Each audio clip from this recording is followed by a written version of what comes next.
Have you ever wondered why you're still stuck, even though you're doing everything right? Why you're waking up early, grinding late, chasing goals like your life depends on it, and yet nothing seems to shift? How is it that some people seem to attract success effortlessly while you're drowning in effort with nothing to show for it? Maybe no one told you the truth. Hard work alone isn't the answer. You've been told if you just hustle harder, sacrifice more, push through longer, the results will come. But what if that's not the game you're playing? What if success was never about chasing at all? What if success isn't earned by force, but attracted by frequency? The truth is, the universe doesn't respond to struggle, it responds to alignment. And if your thoughts, your emotions, your energy don't match the life you're asking for, then all the effort in the world won't save you. Because success is not something you chase, it's something you attract by who you become. It starts in your mind, in your beliefs, in the story you tell yourself every single day. And the reason you feel so exhausted, so frustrated, so stuck is because deep down you know you are made for more, and yet you're living in a pattern that keeps you repeating the same results. But what if everything could change, not by working harder, but by thinking differently, feeling differently, becoming someone new? What if today is the day you stop chasing and start aligning? Would you be ready for that? You've been taught the same story your whole life. Work harder, grind longer, sacrifice more. That success is a reward for sweat, struggle, and sleepless nights. But what if that story is incomplete? What if the world you've been trying to conquer has never been driven by effort alone, but by energy? Let me introduce you to Brian, 38, sales executive, good money, long hours. On paper, he was doing everything right, but inside he was hollow, burned out. He couldn't understand why, after years of grinding, he still felt like he was chasing a life that kept running from him. It wasn't a lack of work, it was a lack of alignment. Brian believed that if he just did more, success would finally catch up. But the problem was never his effort, it was his frequency. Because effort without alignment is like pushing a boulder uphill while blindfolded. You might be moving, but you have no idea where you're headed. You see, here's the myth that traps millions, that success is something outside of you, that it's earned in a world you must fight. But success, real success, starts within. And here's the moment most people miss. The universe doesn't respond to hustle, it responds to harmony. When you're in a world, the thoughts you think, the emotions you feel, the beliefs you carry are aligned with what you desire. The outer world bends. But if your mind is rooted in fear, in lack, in desperation, then even the hardest work can't save you. This is the emotional peak, understanding that you've been climbing the wrong mountain, not because you're weak, but because no one ever taught you that elevation begins inside. That's the danger, burnout in pursuit of something you were never meant to chase, but designed to attract. So I ask you, what if success isn't about proving yourself to the world, but remembering who you truly are?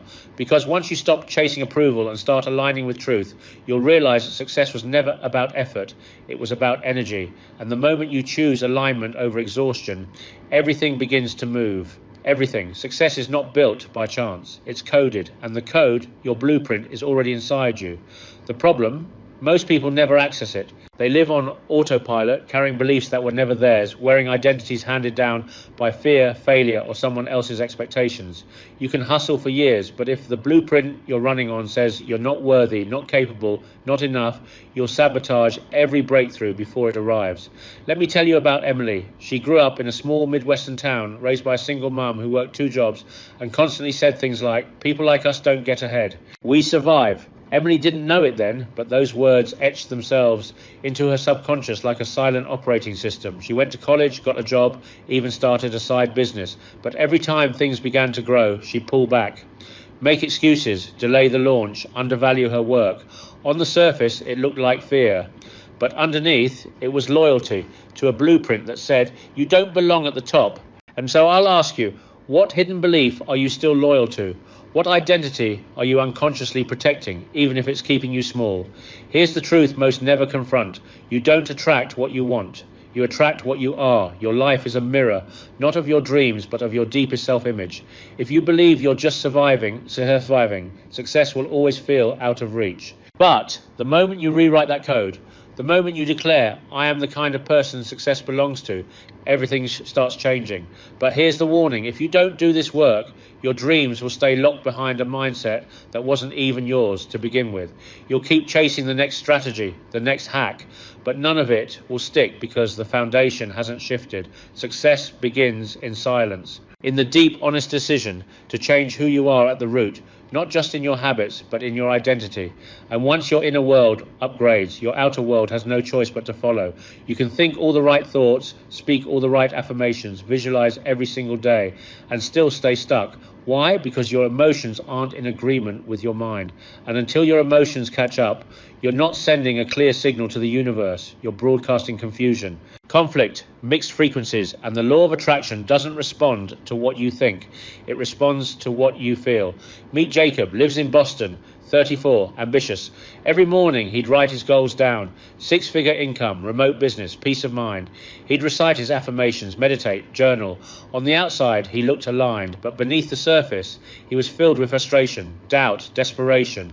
The energy behind his goals wasn't belief, it was panic. He wasn't writing, I am successful, with conviction. He was pleading, hoping, wishing someone, anyone, would believe it for him. And that contradiction, it sabotaged everything. So let me ask you, what are you feeling while you're thinking those positive thoughts? Is there faith or is there fear? Are you aligned, or are you emotionally resisting the very thing you're trying to attract?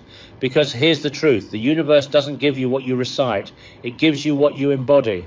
Here's where the shift happens: when you begin to feel your success as if it's already yours, not in theory, but viscerally. You must teach your body what your future feels like before it arrives. What does it feel like to be financially free? Calm, empowered? Start your mornings not with a to-do list, but with a to-feel list. Pick one elevated emotion: gratitude, confidence, love, and spend 5 minutes in that feeling. A feeling. That's not fantasy, that's frequency.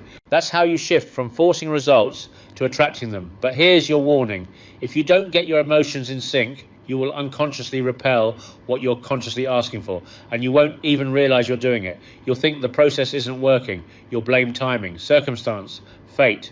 But the truth is, it's your signal that's scrambled. Your mind is calling it in, but your emotions are pushing it away. When Jacob made this shift, when he stopped thinking about success and started feeling it as if it was already his, everything changed. Clients showed up, deals closed. But most importantly, he felt free before the freedom arrived. That's the secret most miss. You don't wait until the result comes to feel good. You feel good first, and that becomes the magnet for the result. Because when your thoughts and emotions say the same thing, the universe listens. You will never create a new reality by repeating old behavior. That's the quiet truth most people avoid, because change demands more than knowledge, more than vision. It demands embodiment. And when it comes to manifestation, that shift doesn't start outside of you. It starts at the moment you stop acting from memory and start moving from intention. That's the essence of quantum behavior shift, becoming the version of you who already lives the life you want before the results ever show up. Let me tell you about Daniel, 36, lives in Denver. He had a dream of becoming a full-time writer.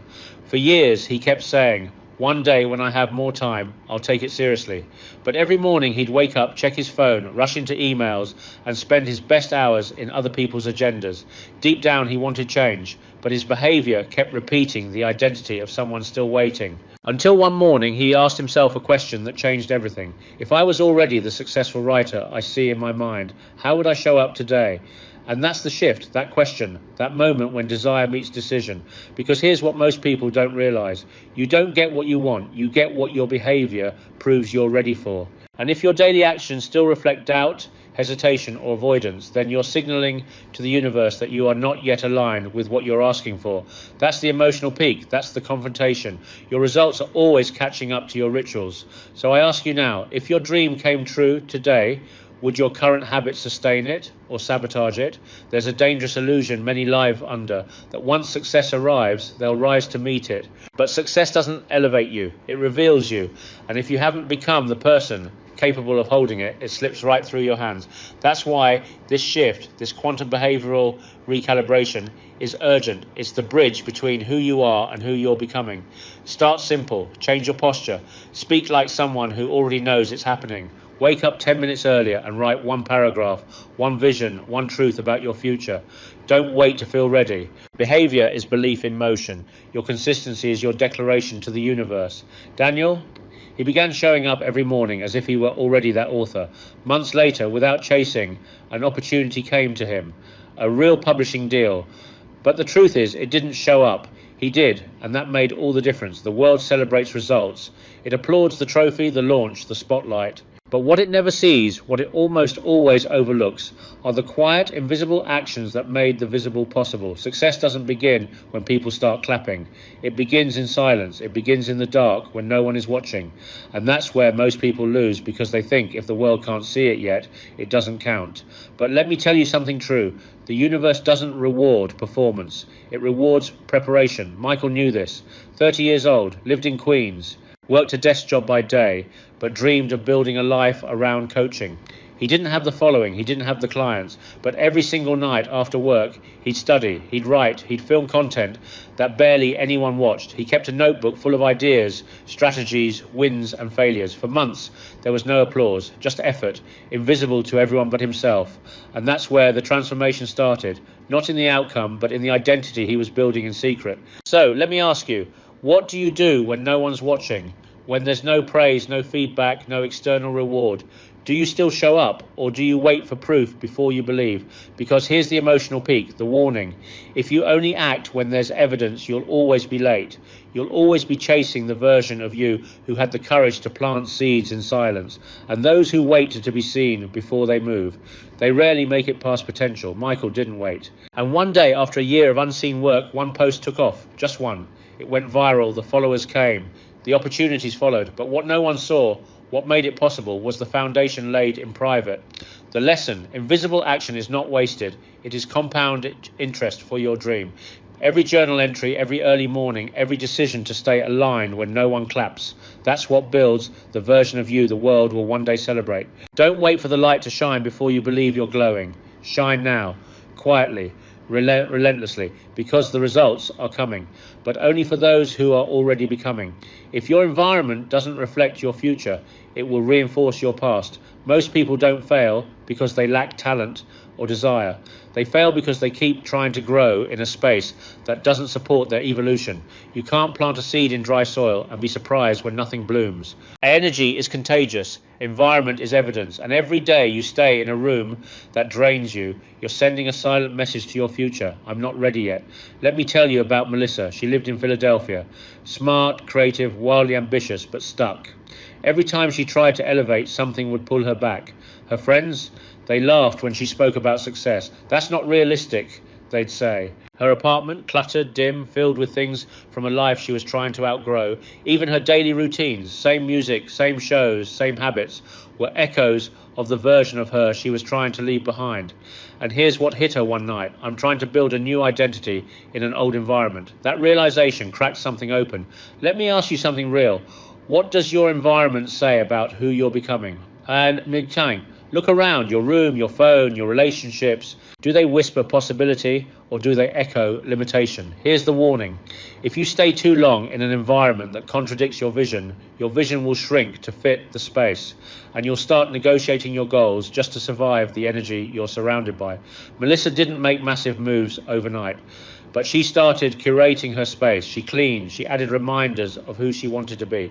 She let go of relationships that only wanted the old version of her. And over time, her energy shifted, her focus sharpened, her results changed, not because she changed her dream, but because she finally created a place where her dream could breathe. You don't just need vision, you need space for that vision to live. Create it, honor it, because success is not built in chaos. It's built in alignment. And the moment your environment starts reflecting your future, you stop fighting your surroundings and start flowing toward your calling. We've been taught to ask, What can I get? But the truth is, the universe is asking you something far more powerful. What can you give? Because the real currency in life, the one that multiplies your influence, your wealth, your impact, is contribution. And if you're only focused on receiving, you're missing the very energy that unlocks the door to everything you want. Let me tell you about Jason. He was a digital marketer in Atlanta trying to build his business. For months, he ran ads, tweaked funnels, studied algorithms, but nothing stuck. Clients came in slow, opportunities stalled. Then one afternoon, frustrated, he flipped the script. Instead of selling, he started serving. He went live and gave away everything he knew. No pitch, no hook, just pure value. Within 24 hours, his inbox exploded. Why? Because people don't respond to desperation. They respond to energy, and contribution carries the highest frequency of all. So ask yourself, are you creating value, or are you just asking for validation? Are you putting your gifts into the world with courage, or are you waiting for the world to reward you before you start giving? Here's the emotional peak. You don't become magnetic by demanding more. You become magnetic by giving more. The more light you give off, the more the world reflects it back. And if you hold back your gifts, your wisdom, your energy, until someone recognizes you, you may be waiting your entire life. Let me warn you now. If your energy screams take, the world closes its doors. But when your presence says, here, I brought something, those doors swing wide open. Contribution is not charity, it's strategy. It's how you rise, it's how you get remembered, it's how you build legacy. Because the people who win long term, they aren't the ones chasing money. They're the ones planting seeds of value that grow into empires. So be generous with your wisdom. Share what you've learned. Give what you wish someone gave you. Because in this universe, what you give is never lost. It's multiplied. And the moment you start pouring into others, you'll realize contribution is the currency that buys everything you ever wanted. There comes a moment in every journey when the strategy runs out, when the plan no longer works, when logic fails to explain the delay, and you're left with one question echoing in the silence. Can you still move forward when nothing makes sense anymore? That moment is where faith begins. Rachel was a designer from Seattle. She had built her brand with intention. She had clarity, drive, a strong product. But after a year of momentum, everything stopped. Sales dropped, engagement vanished, clients disappeared. She did what most do, doubled down on effort, hustled harder, rebuilt everything. Saw everything. Still, silence, no response. No breakthrough, and in that silence a deeper lesson emerged. She wasn't being tested in her skills, she was being tested in her surrender. Let me ask you, can you still trust your path when it twists into the unknown? Can you release your grip on control long enough for the universe to move what you cannot? Because here's the truth, faith isn't passive. It's not wishful thinking. Faith is fierce. It's the decision to keep showing up with the belief, even when results haven't caught up. It's aligning your energy with what you know is coming, before the world agrees. This is the emotional peak, the gap between effort and evidence. It's where most people quit. But if you can hold your frequency steady, if you can breathe, trust, flow, this is where the shift happens. Here's your warning. If you chase with desperation, you block the very thing you're calling in. Faith is not begging the universe. It's moving like the outcome is certain. Flow is not laziness. It's power in motion, without friction. Rachel, she stopped panicking. She stopped overcorrecting. She got still, focused on gratitude, clarity. She realigned her energy, and within 2 weeks, an unexpected collaboration came through that reignited her brand entirely. Not from force, but from flow. Remember this, your breakthrough isn't waiting on more pressure, it's waiting on your peace. Trust the unknown, move with certainty, and watch the universe fill the gaps you can't yet see. You've heard every truth, you've felt every shift, and now it all comes down to this, you. Not the version of you that's been waiting for permission, approval, or validation, but the one that was always there, the one that knew from the start that you were meant for more. Because this journey, it was never about proving yourself to the world. It was about proving to yourself that you were the world all along. You've learned that comparison is a distraction, that your energy is your currency. That belief, behavior, and environment all align to pull your vision closer. And now you stand at the edge of a new identity, one built from alignment, not approval, from silence, not noise, from inner truth, not outer trends. This is your final push. And here's the message: focus on you, always, because the world doesn't need another copy. It needs your clarity, your leadership, your voice. Every second you spend chasing someone else's timeline is a second stolen from the masterpiece you were born to build. You weren't made to fit in. You were made to focus, to build, to lead. So now, stand up, straighten your spine, lock eyes with your future, not as something far away, but as something you're stepping into right now, today. Because your legacy doesn't begin when the world finally claps for you. It begins the moment you decide to clap for yourself. If you're done comparing, if you're done shrinking, if you're done waiting, comment focused below. Let the world know you're not here to be seen, you're here to become. And from this day forward, let your silence be louder than their noise. Let your discipline be your declaration. And let the focus be so fierce that success has no choice but to find you.